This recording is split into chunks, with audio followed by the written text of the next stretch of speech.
आज हम पढ़ेंगे घटना चक्र के पूर्वावलोकन बुक से आधुनिक भारत का इतिहास, जिसमें सबसे पहले हम यूरोपीय कंपनियों का आगमन के बारे में जो तथ्यात्मक विवरण है उसे देखेंगे। उसके बाद जो इसमें 50 एमसीक्यू है उसको भी कवर करेंगे। तो सबसे पहले देखते हैं कि यूरोपीय कंपनियों का आगमन कैसे हुआ और क्या क्या इसमें महत्वपूर्ण फैक्ट है। इसमें जो महत्वपूर्ण फैक्ट है हम उसी पर चर्चा करेंगे। तो सबसे पहले देखते हैं कि सबसे पहला जो पुर्तगाली आया था वो वास्को डी गामा था। ये कैसे भारत आया, तो देखा जाए तो इसमें जो वास्को डी गामा था वो सबसे पहले जो गुजराती एक पथ प्रदर्शक थे अहमद इब्न मजीद की सहायता से भारत के पश्चिमी तट पर स्थित बंदरगाह कालीकट पर 20 मई 1498 ईस्वी को पहुंचा था। किसकी सहायता से? अहमद इब्न मजीद की सहायता से, जो गुजराती पथ प्रदर्शक थे उनकी सहायता से एक कालीकट पर 20 मई 1498 ईस्वी को पहुंचा था। उसने यहां पहुंचकर भारत के नए समुद्री मार्ग का खोज किया, मतलब वो भारत के समुद्री मार्ग का खोज किया था। कालीकट के तत्कालीन जो शासक थे जमोरियन, वहाँ के जो राजा थे उनको जमोरियन बोला जाता था। तो जो वहाँ के शासक जमोरियन ने वास्को डी गामा का एक बहुत भव्य स्वागत किया। और जब ये जो वास्को डी गामा थे ये जब पुनः फिर पुर्तगाल जा रहे थे तो जो जमोरियन थे इनको ये कुछ मसाले दिए, जिसमें मिर्च था, मतलब जो काली मिर्च होता है, काली मिर्च था और भी कुछ मसाले दिए। और ये जो वास्को डी गामा थे जब ये पुर्तगाल में पहुँचे तो वह इन्हीं मसालों को बेचकर लगभग 60 गुना से अधिक मुनाफा कमाया। कितना? लगभग 60 गुना से अधिक मुनाफा कमाया, जिससे पुर्तगाल के जो अन्य व्यापारी थे उनको और भी प्रोत्साहन मिला। और धीरे धीरे यहाँ से क्या होता है कि विदेशी जो व्यापारी होते हैं उनका आगमन भारत में शुरू हो जाता है। तो सबसे पहला देखा जाता है कि वास्को डी गामा आया। उसके बाद क्या होता है कि 1505 में जो था फ्रांसिस्को द अल्मीडा, ये प्रथम पुर्तगाली वायसराय था या गवर्नर था जो भारत में आया था। कौन? 1505 में फ्रांसिस्को द अल्मीडा। यह क्या था कि यह व्यापारिक हितों के परिप्रेक्ष्य में हिंद महासागर के प्रभुत्व स्थापित करने के लिए अल्मीडा का मतलब एक पॉलिसी था जिससे ब्लू वाटर पॉलिसी या हिंदी में शांत जल की नीति बोलते हैं, उसका यह स्थापना किया था, प्रतिपादन किया था। फिर क्या होता है कि अल्मीडा के बाद, चूँकि अल्मीडा ने बहुत ज़्यादा भारत में अभी हस्तक्षेप नहीं कर रहा था, वो भारत में नौसेना का गठन अभी कर रहा था, तो इसे भारत में पुर्तगालियों का वास्तविक संस्थापक नहीं माना जाता है। इसके बाद जो है अल्मीडा के बाद जो आता है अल्फांसो द अल्बुकर्क, जो 1509 में आता है ये भारत में गवर्नर बनकर। और ये 1510 में बीजापुर शासक जो यूसुफ आदिल शाह थे उनसे गोवा छीनकर ये अधिकार कर लेता है, और इसको ही भारत में पुर्तगीज शक्ति का वास्तविक संस्थापक माना जाता है। क्या माना जाता है? भारत में पुर्तगीज शक्ति का वास्तविक संस्थापक माना जाता है। अल्बुकर्क ने 1511 में दक्षिण पूर्वी एशिया की महत्वपूर्ण मंडी मलक्का, कहाँ? मलक्का, और 1515 में फारस की खाड़ी के मुहाने स्थित हरमुज पर अधिकार कर लिया। यह बहुत इम्पोर्टेंट है कि पूछा जाता है कि 1515 में फारस की खाड़ी के मुहाने पर हरमुज नामक स्थान पर किसने अधिकार कर लिया था? तो अल्बुकर्क ने। किसने? अल्बुकर्क ने 1511 में दक्षिण पूर्वी एशिया की महत्वपूर्ण मंडी मलक्का पर और 1515 में फारस की खाड़ी के मुहाने पर स्थित हरमुज पर अधिकार कर लिया था। अल्बुकर्क के बाद कौन आता है? Nuno da Cunha. यह 1529 से लेकर 1538 तक गवर्नर आता है भारत में। फिर क्या होता है कि पुर्तगाली यात्री वास्को डी गामा ने भारत के मार्ग की, सब देखा जाए तो जो वास्को डी गामा था वो भारतीय समुद्री मार्ग की खोज किया था। कौन? पुर्तगाली यात्री वास्को डी गामा ने भारत के मार्ग की खोज की थी। जबकि स्पेन जो यात्री था कोलंबस, वो अमेरिका की, और ब्रिटेन के ही कैप्टन कुक ने ऑस्ट्रेलिया का समुद्री मार्ग का खोज किया था। और हालैंड के तस्मान नामक व्यक्ति ने वान डीमन्स लैंड, जिसे वर्तमान में तस्मानिया कहा जाता है, इनके ही नाम पे बना था। तस्मान ने हालैंड के तस्मान ने तस्मानिया के समुद्री मार्ग की खोज की थी और न्यूजीलैंड की भी खोज की थी। पुर्तगालियों के भारत में प्रथम जो दुर्ग था उसका निर्माण अल्फांसो द अल्बुकर्क, किसने? अल्फांसो द अल्बुकर्क ने, जबकि यह इस समय गवर्नर नहीं था, वो 1503 में कोचिन में कराया। तो पूछा जाएगा कि जो पुर्तगाली थे उनका भारत में प्रथम जो दुर्ग था वह कब निर्माण किया गया था? तो अल्फांसो द अल्बुकर्क के द्वारा 1503 में कोचिन में इसका निर्माण कराया गया था। फिर क्या है कि एक अजीदीव और कन्नौर में पुर्तगाली दुर्गों का निर्माण अल्फांसो द अल्मीडा द्वारा 1505 में कराया गया था। यह बहुत महत्वपूर्ण नहीं है। मध्यकाल में सर्वप्रथम भारत के व्यापार संबंध स्थापित करने वाले पुर्तगाली ही थे। भारत में यूरोपीय, हाँ ये पूछा जाता है, इंपॉर्टेंट है कि भारत में यूरोपीय व्यापारियों के आगमन का सही क्रम क्या है। तो सबसे पहले पुर्तगीज क्या आता है, सबसे पहले पुर्तगीज, फिर डच, फिर अंग्रेज, डेन, फ्रांसीसी। जबकि इसका जो यदि सन देखा जाए तो पुर्तगीज 1498 में, डच जो थे वह 1602 में आए थे। क्या डच जो थे वह 1602 में, जबकि अंग्रेज जो थे वो 1600 में आए थे। इसका हम कारण जानेंगे कि ऐसा क्यों दिया है कि पहले पुर्तगीज, डच, अंग्रेज, डेन, फ्रांसीसी ऐसे क्यों दिया है। तो ये आगे पढ़ेंगे। कह रहे कि भारत में पुर्तगाली सबसे पहले 1498 में आए थे और सबसे अंत में वर्ष 1961 में वापस गए। सबसे पहले आए थे 1498 में और सबसे अंत में 1961 में ये फिर वापस अपने पुर्तगाल चले गए।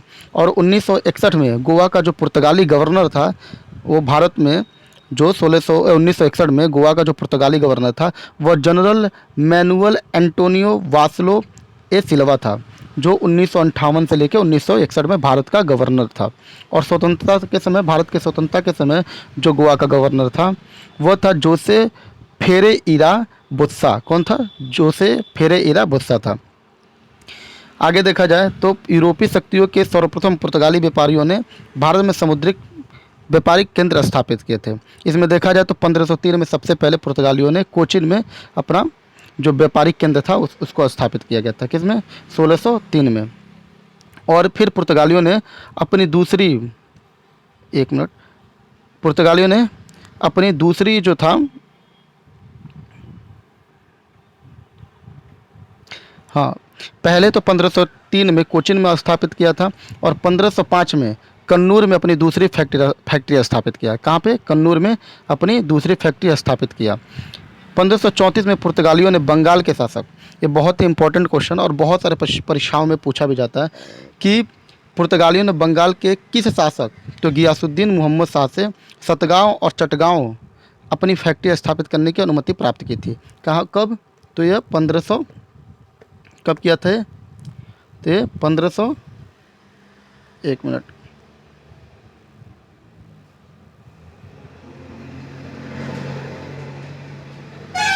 चलिए वो देख लेंगे। 1534 में किया था। फिर क्या है कि जो चटगांव में अपनी फैक्ट्री, फिर क्या है, पुर्तगालियों द्वारा हुगली को बंगाल की खाड़ी में समुद्र लूटपाट के लिए, मतलब समुद्र जो पुर्तगाली थे वह हुगली को बंगाल की खाड़ी में समुद्री लूटपाट के लिए मतलब एक तरह से इस्तेमाल उसका करते थे। फिर क्या है, 1532 में मुग़ल बादशाह जो शाहजहाँ ने क्या किया कि हुगली में पुर्तगाली बस्तियों को पूरी तरह से नष्ट करवा दी। चूँकि पुर्तगालियों ने क्या किया था, हुगली को एक तरह से समुद्री लूटपाट का अड्डा बना के रखा था। तो 1632 में क्या करते हैं, शाहजहाँ क्या करते हैं, हुगली से पुर्तगाली बस्तियों को पूरी तरह से नष्ट करवा देते हैं। कब? 1632 में। किस शासक ने? शाहजहाँ ने। किस शासक ने? शाहजहाँ ने। आगे देखते हैं कि कासिम बाजार की फैक्ट्री के जो प्रमुख थे जाप चरनाक, ये जाप चरनाक ने ही कलकत्ता नामक शहर की स्थापना की थी। किसने? जाप चरनाक ने ही क्या कलकत्ता नामक शहर की स्थापना की थी। तो इफेक्ट क्या है कि कासिम बाजार की फैक्ट्री के प्रमुख जो जाप चरनाक ने अंग्रेज के व्यापार केंद्र के लिए हुगली के स्थान पर सुतानुती अथवा सुतनौती जो कलकत्ता का स्थल है इसको चुना। कोची 1814 में ब्रिटिश उपनिवेश के तहत शामिल हुआ। 1599 में इंग्लैंड के एक मर्चेंट एडवेंचर्स नामक दल ने ईस्ट इंडिया कंपनी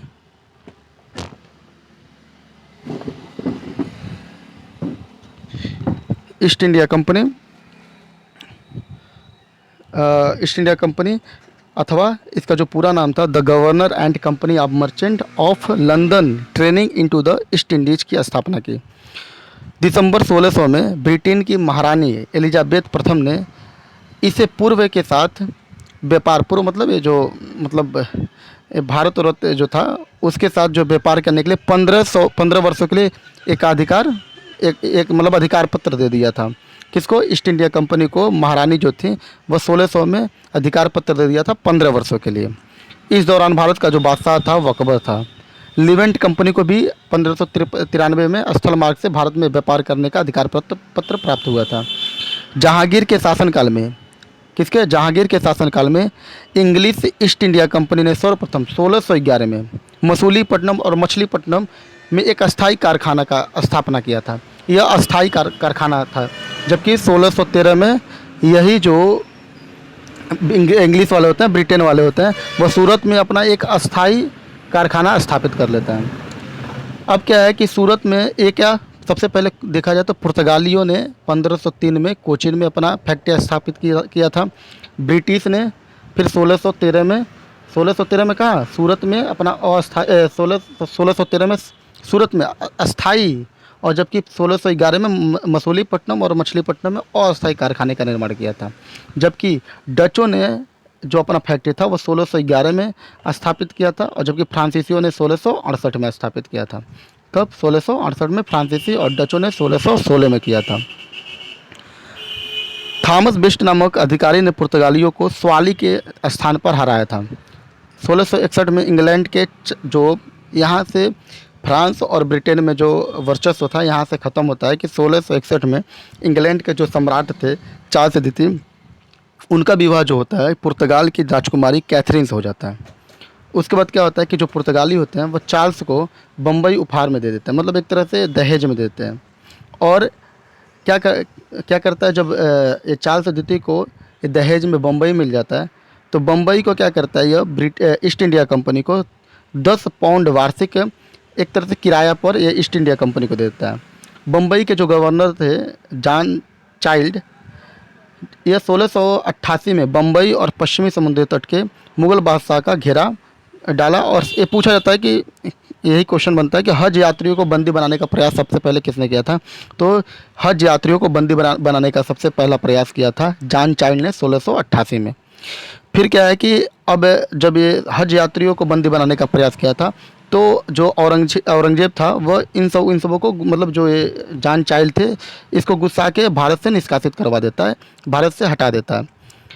फिर क्या देखते हैं कि कर्नाटक का प्रथम युद्ध होता है। इसमें क्या होता है कि 1740 ईस्वी में ऑस्ट्रिया में फ्रांस और अंग्रेज़ों में क्या होता है, वहाँ पे वर्चस्व के लिए युद्ध होता है। अब उसी के प्रभाव से भारत में भी युद्ध स्टार्ट हो जाता है। इसका जो मेन कारण था, तत्कालिक कारण था कि भारत में कैसे हो जाता है, तो फ्रांसीसी जहाज़ों पर क्या करता है, ब्रिटिश सैनिक जो थे, ब्रिटिश जो सेना थी, अंग्रेजी सेना, वो फ्रांसीसी जहाज़ों पर अधिकार कर लेता है, और यहाँ पे क्या होता है, कर्नाटक युद्ध स्टार्ट हो जाता है। अब इसमें जो इम्पोर्टेंट है कर्नाटक युद्ध में, वह ये होता है कि प्रथम कर्नाटक युद्ध जो ख़त्म होता है वह किस संधि के द्वारा होता है? तो ला सेपला संधि द्वारा ये इसको ख़त्म किया जाता है। किस संधि द्वारा? ला सेपला, जो 1748 में ये संधि होता है, और उससे क्या होता है कि फर्स्ट जो कर्नाटक युद्ध था उसको समाप्त कर दिया जाता है। कह रहा है कि डुप्ले ने पहली बार वह हथकंडे का प्रयोग, ये इम्पोर्टेंट नहीं है, यहाँ पर देखा जाए कि लुई 14वें के मंत्री काल्बर्ट द्वारा 1664 में ईस्ट इंडिया कंपनी की स्थापना हुई थी। क्या बोल रहा है कि लुई 14वें के मंत्री, लुई 14वां जो थे ये फ्रांस के राजा थे, तो उनका जो मंत्री था काल्बर्ट, उसके द्वारा क्या होता है कि 1664 में फ्रेंच ईस्ट इंडिया कंपनी की स्थापना होती है, जिसे हम कंपनी देश इंडियंस ओरिएंटलिस कहते हैं। आगे देखते हैं तो फिर ये क्या होता है कि फ्रांसिस कैरो के नेतृत्व में एक अभियान दल भारत के लिए रवाना होता है, जिसे 1668 में सूरत में अपने पहली व्यापारिक कारखाने की स्थापना हुई है। ये हम लोग ऊपर पढ़ चुके हैं। फिर क्या है कि आगे देखा जाए तो डचों की बंगाल में पहली जो कंपनी थी वो पिपली में 1627 में स्थापित होती है। डचों की बंगाल में पहली कंपनी जो था वो पिपली में 1627 में स्थापित होता है। इसके कुछ ही दिन बाद जो डच थे वो पिपली से बालासोर चले आते हैं, परंतु बंगाल में डचों का व्यापार सही ढंग से 1653 में स्टार्ट होता है, जब उन्होंने चिंसुरा में अपनी कंपनी स्थापित की। चिंसुरा के डच किले को गुस्ताउस फोर्ट के नाम से जानते हैं। यूरोपवासियों को सर्वप्रथम सोरा और अफीम बिहार से प्राप्त होता है। एक तरह से देखा जाए तो बिहार अफीम उत्पादन के लिए बहुत ही प्रसिद्ध है। भारत में जो यूरोपीय शक्तियों का आगमन है उसे हम देख लेते हैं एक बार। तो सबसे पहले पुर्तगीज कंपनी 1498 में आई, डच ईस्ट इंडिया कंपनी 1602 में आई, और ईस्ट इंडिया कंपनी जो है 1600 में आई। डेन कंपनी जो था वो 1616 में आया, और जो कंपनी देश इंडियंस ओरिएंटल जो फ्रेंच ईस्ट इंडिया कंपनी थी वो 1664 में आई थी। किसमें? 1664 में। अब हम इसके क्वेश्चनों जो प्रश्न दिए हैं 50 उस पर डिस्कस करते हैं, उसको देखते हैं। तो सबसे पहले लिखा है कि वास्को डिगामा कालीकट पर किस वर्ष में आया? तो सबसे पहले वास्को डिगामा कालीकट में कब आया था? तो 1498 में। कब आया था? 1498 में। दूसरा क्वेश्चन है इसका कि दूसरा क्वेश्चन है कि ब्लू वाटर पॉलिसी किसने स्थापित की? तो हम लोग जानते हैं ब्लू वाटर पॉलिसी किसने, द अल्मीडा ने इस पॉलिसी को लाया था। किसने? द अल्मीडा ने। फिर दिया है कि मध्यकाल में सर्वप्रथम भारत से व्यापार संबंध स्थापित करने वाले कौन थे सब? तो मध्यकाल में सर्वप्रथम पहला मतलब जो था भारत से व्यापार संबंध स्थापित करने वाला जो देश था वो कौन था? पुर्तगाली था। कौन था? पुर्तगाली था। चौथा क्वेश्चन पे चलते हैं। चौथा क्वेश्चन है कि वास्को डी गामा भारत कब आया? ये अभी हम जस्ट ऊपर देखें क्वेश्चन, तो ये 1498 में आया था। कब आया था? 1498 में। लिखा है कि पुर्तगाली, पांचवा क्वेश्चन में, पुर्तगाली उपनिवेश का प्रथम वायसराय भारत में कौन हुआ? तो पुर्तगाली जो उपनिवेश है उसमें भारत का प्रथम जो वायसराय था वो कौन था? तो ये अल्मीडा था। कौन था? अल्मीडा। और अल्मीडा ने कौन सा एक पॉलिसी लाया था? तो ब्लू वाटर पॉलिसी लाया था। कौन सा? Blue water policy. छठा क्वेश्चन जो है, छठा क्वेश्चन ये है कि भारत में किसने वास्को डी गामा का कालीकट में स्वागत किया था? तो हम पढ़े थे कि वास्को डी गामा का कालीकट पर जमोरिन नामक शासक ने बहुत ही भव्य स्वागत किया था और इसने वास्को डी गामा को काली मिर्च भी दिया था, जो काली मिर्च जाकर उसने बेचकर 60 गुना लाभ भी कमाया था। तो ये कौन, क्या आंसर हो जाएगा? तो जमोरिन ने। किसने? जमोरिन ने। फिर है सातवां क्वेश्चन जो है, ये मिलान है कि वास्को डी गामा कहाँ का था? तो ये भी हम पढ़े हैं। तो वास्को डी गामा कहाँ से आया था? तो वास्को डी गामा पुर्तगाल से आया था। जबकि कोलंबस कहाँ से आया था? स्पेन से आया था। कैप्टन कुक कहाँ थे? तो ब्रिटेन के थे। और तस्मान कहाँ का था? हॉलैंड का था। और तस्मान ने क्या, किस देश का स्थापना की थी? समुद्री मार्ग का खोज की थी। तो न्यूजीलैंड और तस्मानिया का। किसने? तस्मान ने। आठवें क्वेश्चन पे चलते हैं। आठवां क्वेश्चन क्या है कि भारत में पुर्तगाली शक्ति का वास्तविक संस्थापक कौन था? अच्छा, वास्तविक और पहला कौन आया था, इसमें अंतर है। जो पहला था वास्तविक संस्थापक कौन था? अल्बुकर्क था। वास्तविक संस्थापक कौन था? अल्बुकर्क ने। अल्बुकर्क ने क्या किया था? पुर्तगाली शक्ति का इसको माना जाता है कि वास्तविक संस्थापक था। और इसने ही 1510 में बीजापुर के आदिल शाह से गोवा को छीन लिया था। नेक्स्ट जो क्वेश्चन है इसमें, नौवां क्वेश्चन जो है,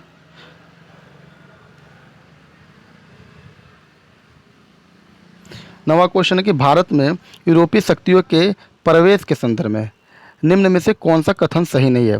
तो पहला दिया है कि पुर्तगालियों ने 1499 में गोवा पर कब्जा किया था। दूसरा जो विकल्प है इसका, अंग्रेजों ने पहला कारखाना दक्षिण भारत में मछलीपट्टनम में लगाया था। और तीसरा है कि पूर्वी भारत में अंग्रेजी कंपनी ने 1633 में उड़ीसा में पहला कारखाना लगाया था। क्या बोल रहा है कि अंग्रेजी कंपनी 1633 में उड़ीसा में पहला कारखाना लगाया। और डुप्ले के नेतृत्व में फ्रांसीसियों ने 1746 में मद्रास पर कब्जा किया। इसमें उस एक विकल्प का चयन करना है जो इस कथन में सही नहीं है। तो इसमें क्या सही नहीं है? तो इसका आंसर ए होगा। कौन होगा? ए। लिखा है कि पुर्तगालियों ने 1499 पे गोवा पर कब्जा किया, जबकि ये गलत है। इसमें क्या था कि जो अल्बुकर्क था वो क्या था, अभी हम इधर देखें ना, अल्बुकर्क तो जो था, यहाँ पे हम इसका देख लेते हैं एक बार। जो अल्बुकर्क था वो क्या, इसको वास्तविक संस्थापक माना जाता था। और ये 1510 में बीजापुर के आदिल शाह से सुल्तान से गोवा को जीता था। जबकि इसमें क्या दिया था? 1499। क्या दिया था? 1499 दिया था। आगे वाला देखते हैं, 10वां क्वेश्चन में पूछा है पुर्तगालियों ने भारत में निम्नलिखित में से किस स्थान पर प्रथम दुर्ग का निर्माण किया था? तो पुर्तगालियों ने भारत में निम्नलिखित में किस स्थान पर प्रथम दुर्ग का निर्माण किया था? तो यह कोचिन में निर्माण किया था। कहा? किसमें? कोचिन में निर्माण किया था। लिखा है क्या, पुर्तगालियों ने भारत में प्रथम दुर्ग का निर्माण जो था यह अल्फांसो द अल्बुकर्क ने 1503 में कोचिन में किया था। 11 वाला क्वेश्चन है कि किन व्यापारियों ने भारत में प्रथम समुद्रिक व्यापारी केंद्र का स्थापना किया था? तो किसने किया था? पुर्तगालियों ने किया था। किसने किया था? पुर्तगालियों ने किया था।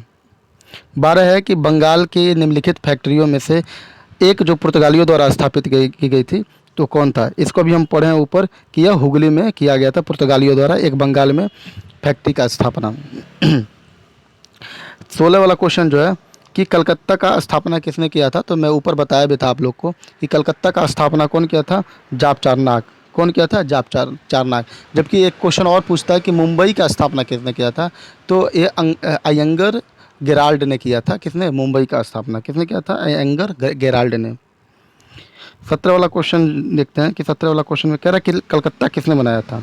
तो बात वही है कि किसने स्थापना किया था या किसने बनाया था? तो जाप चारनाक ने बनाया था। किसने बनाया था? जाप चारनाक ने बनाया था। 18 वाला क्वेश्चन है कि भारत के साथ व्यापार के लिए सर्वप्रथम संयुक्त पूंजी कंपनी किन लोगों ने आरंभ की।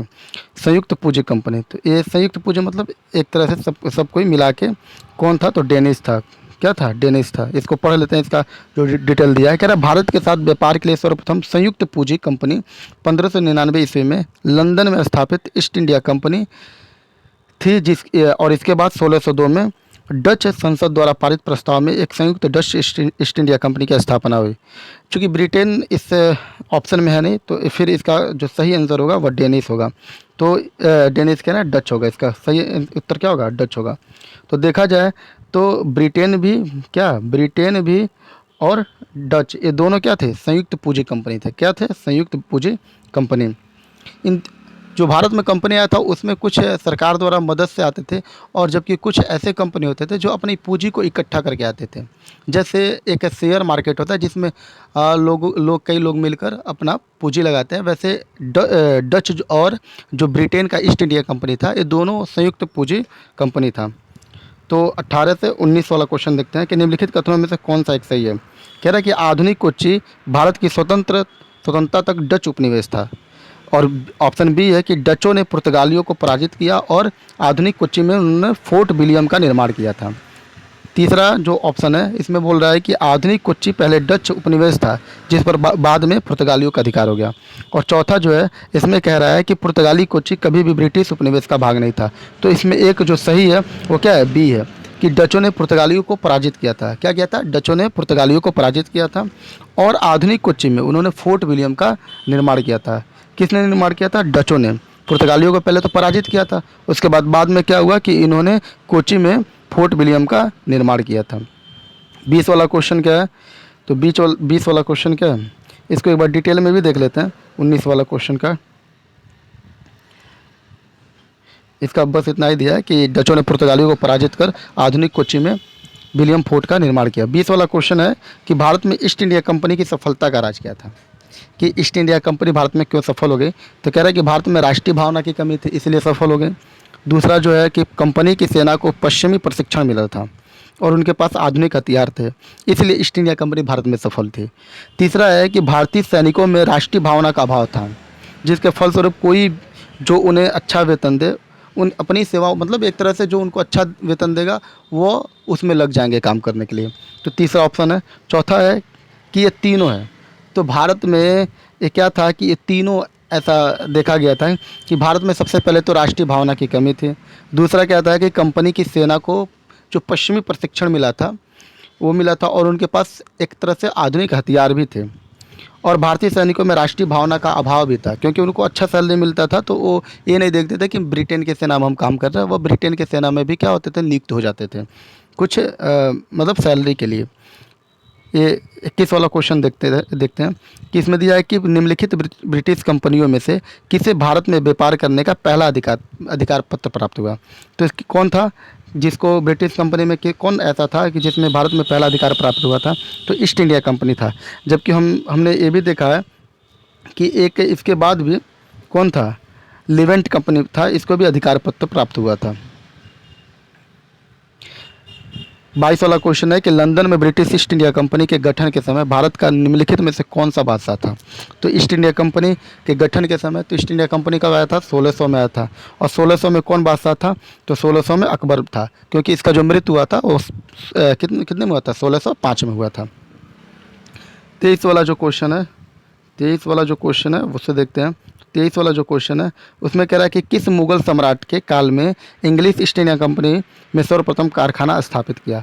तो हम जानते हैं कि मुगल थे वह अपना सर्वप्रथम अस्थायी यदि देखा जाए तो मछलीपट्टनम या मसूलीपट्टनम में 1611 में अपना कारखाना स्थापना किए थे। जबकि उस समय तो 1605 में अकबर मर गया था, तो फिर बचता कौन है, अकबर के बाद जहांगीर। तो जहांगीर के शासनकाल में ये सर्वप्रथम अपना कारखाना स्थापित किए। फिर है कि 24 क्वेश्चन कि भारत में 1613 में अंग्रेजों ने अपनी पहली फैक्ट्री कहाँ स्थापित की थी। तो सूरत में की थी। कहाँ की थी, सूरत में। और जबकि 1611 में अस्थायी जो कंपनी थी इसका मछलीपट्टनम और मसूलीपट्टनम में इन्होंने स्थापना किया था, और 1613 में सूरत में किया था। ये वाला जो इसका दिया है उसे पढ़ लेते हैं, इम्पोर्टेंट दिया है। कह रहा है कि कैप्टन विलियम हॉकिंस सूरत से मुगल दरबार 1608 में पहुंचा था। कब पहुंचा था? जो विलियम हॉकिंस था वह सूरत से मुगल दरबार में 1608 में पहुंचा था, किंतु सूरत में फैक्ट्री की स्थापना की अनुमति पाने में सफल नहीं हो सका था, क्योंकि उस समय पुर्तगाली भी आ गए थे सब।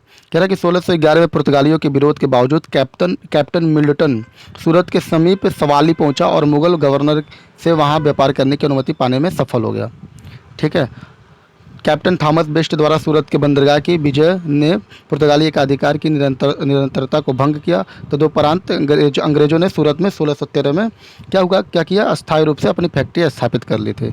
कब? अंग्रेजों ने सूरत में 1613 में अपना अस्थायी फैक्ट्री की स्थापना कर ली थी। 25 देखते हैं। तो लिखा है कि ईस्ट इंडिया कंपनी की प्रथम फैक्ट्री स्थापित की गई थी। कहाँ की गई थी? अभी जस्ट हम लोग पढ़े हैं, सूरत में स्थापित की गई थी। कहाँ? सूरत में 1613 में स्थापित की गई थी। 26 वाला क्वेश्चन देखते हैं। कह रहा है निम्नलिखित में से किस अंग्रेज अधिकारी ने पुर्तगालियों को स्वाली के स्थान पर हराया था? तो अभी जस्ट हम लोग ऊपर पढ़े हैं, थॉमस बेस्ट ने क्या किया था? पुर्तगालियों को स्वाली में हराया था। 27 क्वेश्चन। निम्नलिखित यूरोपीय व्यापारी कंपनियों में से किसने सूरत में अपना सर्वप्रथम कारखाना स्थापित किया? तो जस्ट अभी ये सब पढ़ते ही आ रहे हैं। सूरत में सबसे पहले कोर्स किसने किया था? तो अंग्रेजों ने किया था। सूरत में अंग्रेजों ने किया था। 28वां क्वेश्चन है कि 1613 में अंग्रेज ईस्ट इंडिया कंपनी को कहाँ एक कारखाना स्थापित करने की अनुमति मिली थी? तो सूरत में मिली थी। कहाँ मिली थी? सूरत में मिली थी। ईस्ट इंडिया कंपनी 29 क्वेश्चन है। ईस्ट इंडिया कंपनी के प्रारंभिक दौर में वेस्टर्न प्रेसिडेंसी कहाँ थी? तो जो वेस्टर्न प्रेसिडेंसी थी वह सूरत में थी। और 30 वाला क्वेश्चन देखते हैं। 30 वाला क्वेश्चन में है कि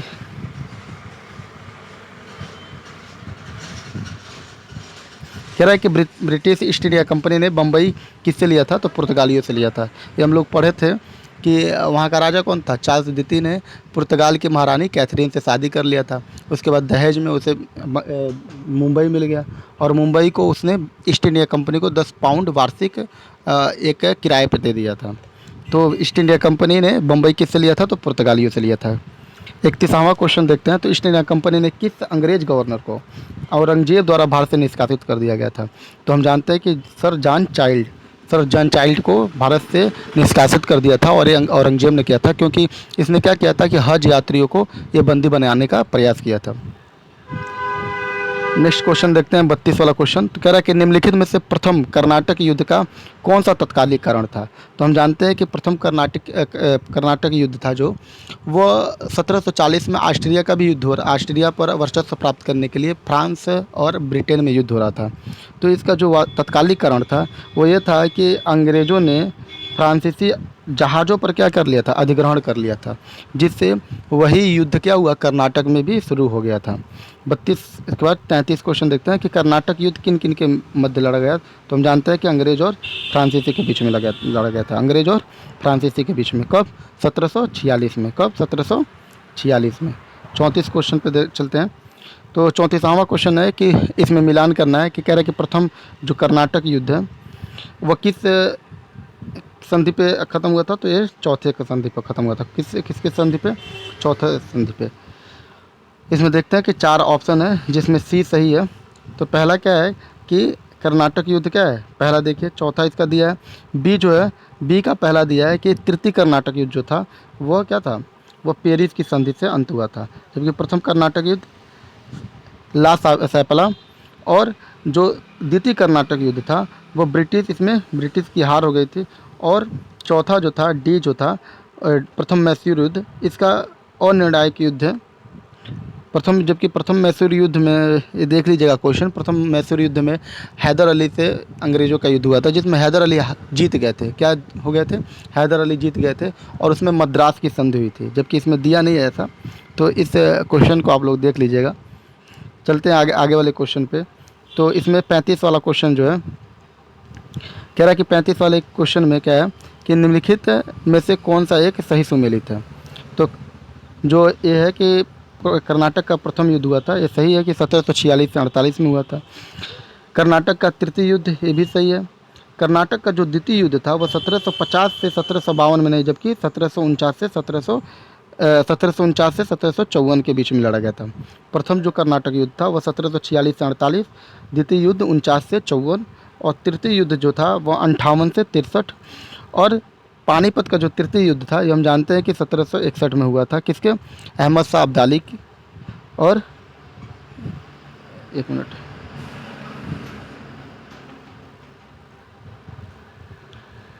36 क्वेश्चन देखते हैं। कह रहा है निम्नलिखित में से किसे भारत में फ्रांसीसी कंपनी का संस्थापक माना जाता है? तो फ्रांसीसी कंपनी का संस्थापक जो था उसे काल्बर्ट को माना जाता है। ये कौन था काल्बर्ट? तो यह काल्बर्ट जो था वह लुई 14वां का मंत्री था। कौन था? लुई 14वां का मंत्री था, जिससे फ्रांसीसी कंपनी का संस्थापक माना जाता है। 40वां, ये कुछ क्वेश्चन इधर छूट गया था, एक मिनट। ये 36 वाला क्वेश्चन कह रहा है निम्नलिखित में से कौन सा प्रथम यूरोपियन व्यक्ति था जिसने भू क्षेत्र अर्जित करने के उद्देश्य से भारतीय राजाओं के झगड़े में भाग लेने की नीति आरंभ की थी? मतलब ये पहला यूरोपीय व्यक्ति था जो भारत में भूभाग अर्जित करने के उद्देश्य से भारतीय राजाओं के झगड़ों में भाग लेने की जो नीति है उसका आरंभ किया था। तो ये कौन था? डुप्ले। कौन था? डुप्ले। और डुप्ले एक बहुत ही, एक तरह से देखा जाए तो बुद्धिमान व्यक्ति था, लेकिन इसका कुछ मनमानी था जिसकी वजह से ये हार गया था। 37 वाला क्वेश्चन देखते हैं। कह रहा है कि 37 वाले क्वेश्चन में भारत में फ्रांसीसियों ने अपने सबसे पहला कारखाना निम्न स्थानों में शुरुआत की थी। तो कहाँ स्थापना किया था? फ्रांसीसियों ने अपना पहला कारखाना सूरत में लगाया था। कहाँ लगाया था? सूरत में लगाया था। 38 वाला जो क्वेश्चन है इसमें बोल रहा है कि फ्रांसीसी ईस्ट इंडिया कंपनी संस्थापित हुई थी किसके? लुई 14वें के शासनकाल में, क्योंकि हम जानते हैं कि लुई 14वें के शासनकाल में ही कौन आया था? काल्बर्ट आया था और वो फ्रांसीसी ईस्ट इंडिया कंपनी का स्थापना किया था। 39वां क्वेश्चन है कि फ्रांसीसी कंपनी का संस्थापक कौन माना जाता है? तो काल्बर्ट माना जाता है। कौन माना जाता है? काल्बर्ट माना जाता है।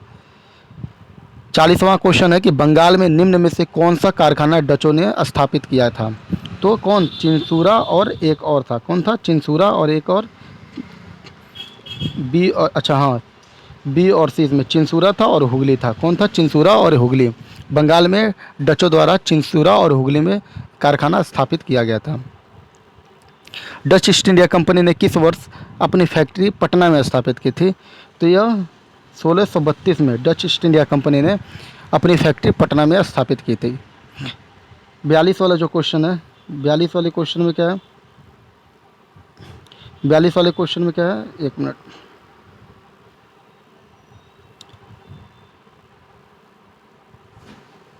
42 वाले क्वेश्चन में है कि फ्रांसीसी दक्कन में शक्ति आंदोलन स्थापित करने में सफल रहे थे।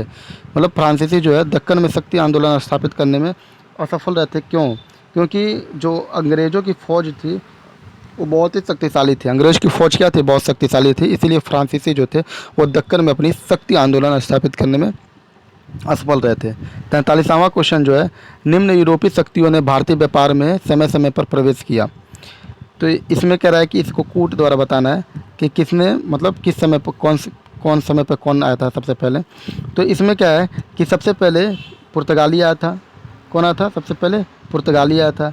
पुर्तगाली के बाद कौन आया था? डच आया था। कब आया था पुर्तगाली? तो पुर्तगाली आया था 1498 में, 1498 में। जबकि डच आया था 1602 में। अंग्रेज आया था 1600 में। फ्रांसीसी आए थे, ये कब आए थे? ये आप लोग कमेंट में करके बताइएगा कि फ्रांसीसी कब आए थे। 43 है। 44 जो है इसमें देखिए, पुर्तगीज, डच, अंग्रेज, डेन, फ्रांसीसी, ये यूरोपीय व्यापारी यूरोपियों का जो क्रम में आने का भारत में वह है कि पुर्तगीज, डच, अंग्रेज, डेन, फ्रांसीसी। 44 जो क्वेश्चन है वो ये भी सुमेलित करना है कि पांडिचेरी, गोवा, टोनकबार और सद्रास लिखा है, इसको इसमें सुमेलित करना है। तो इसका जो आंसर है वह ए है। ए है क्या? कि जो ए था पांडिचेरी वो क्या था? फ्रेंच का था। और ये आप लोग देख लीजिएगा, इसका आंसर क्या है? ए है। नेक्स्ट क्वेश्चन जो है वह है कि देखिए यहाँ पे दिया है कि पांडिचेरी फ्रेंच से संबंधित था, गोवा पुर्तगीज, ट्रॉनकेबार डेनिश और सद्रास जो है डच से।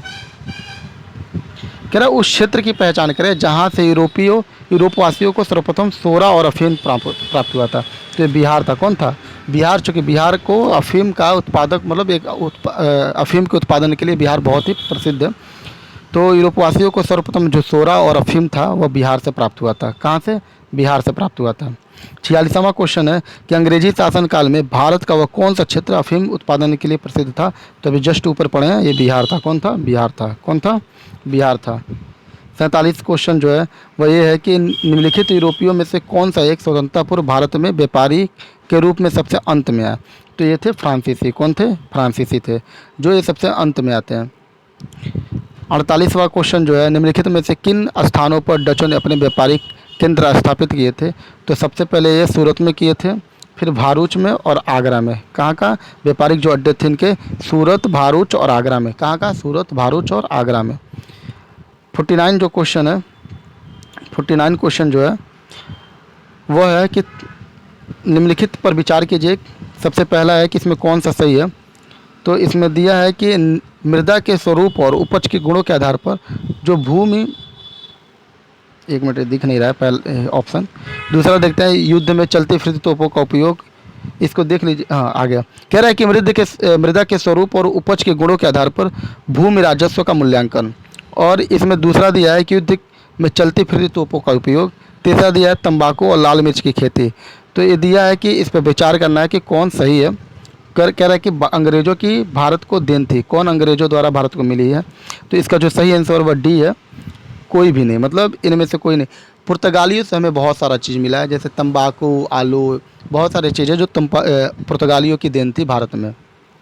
50 वाला जो क्वेश्चन है, जैसे यहाँ पे लिखा गया है कि मृदा के स्वरूप और उपज के गुणों के आधार पर भूमि राजस्व मूल्यांकन अंग्रेजों से पूर्व शेरशाह सूरी और अकबर के द्वारा दिया जा चुका है। कह रहा है भारत में तंबाकू, लाल मिर्च की खेती पुर्तगालियों की देन थी। किसकी किसकी? तंबाकू, लाल मिर्च। जबकि आलू का भी पुर्तगालियों का ही दिन, आलू भी जो है पुर्तगालियों का ही देन था। कह रहा है कि और चलती फिरती तोपों का जो प्रचलन था वह मुगल काल में ही था, क्योंकि बाबर के समय भी तोप वगैरह का इस्तेमाल किया गया था। कह रहा है अकबर के समय कारखाने में तमाम प्रकार की छोटी बड़ी तोपें तैयार की जाती थी। इस प्रकार इनमें से अंग्रेज़ों की भारत को देन कोई भी नहीं है, मतलब अंग्रेज द्वारा भारत में कोई भी चीज़ नहीं लाई गई है। तो ये हमारा 50 क्वेश्चन ख़त्म हुआ। यदि आपको वीडियो अच्छी लगी हो तो प्लीज़ लाइक सब्सक्राइब ज़रूर कर दें।